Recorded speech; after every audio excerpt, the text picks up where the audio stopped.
Yes, nimenya vuba ni muri kakanya kahariwe ubusobanuro bw'amazina. Uyu munsi tugiye kurebera hamwe izina bita fridaus mu buryo burambuye. Fridaus ni izina rikunze guhabwa abakobwa cyane cyane abayisilamu. Hari n'uduce tumwe na tumwe ku isi iri zina rihabwa abana b'abahungu. Iri zina rikomoka mu gihugu cy'Abarabu risobanura paradizo. Fridaus ni umuntu udakunda kwemera impinduka zimubayeho, ahubwo abanza kugenzura icyabiteye akareba niba ari ngombwa cyangwa atari ngombwa ko zibaho. Fridaus yagize icyo ashaka gukora afata umwanya muremure akabanza kugitegura ndetse no kugitekerezaho mu buryo budasanzwe.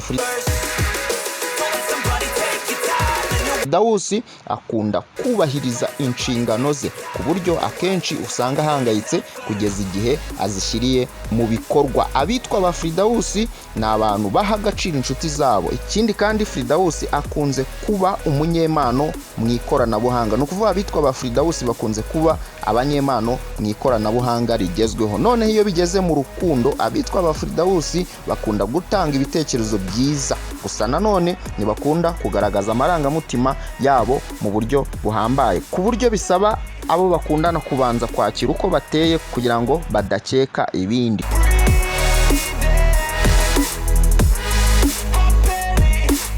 Abitwa ba Fridaus bakunda kubaho mu buzima busanzwe butuma babana n'abandi amahoro, bakemera ibintu bifite uburanga bisa neza. Kuri bo ibikorwa bihabwa agaciro kuruta amagambo.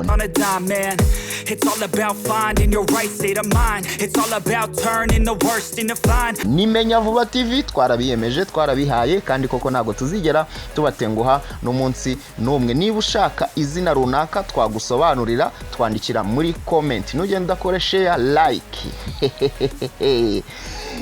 Twarabiyemeje, twarabihaye, kandi koko ntabwo tuzigera tubatenguha n'umunsi n'umwe. Reka tubonane ubutaha. Ciao ciao, muhorana na Buka Live.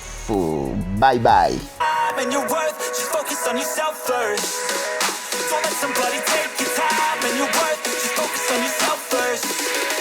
Don't let somebody take your time and your worth, just focus on yourself first.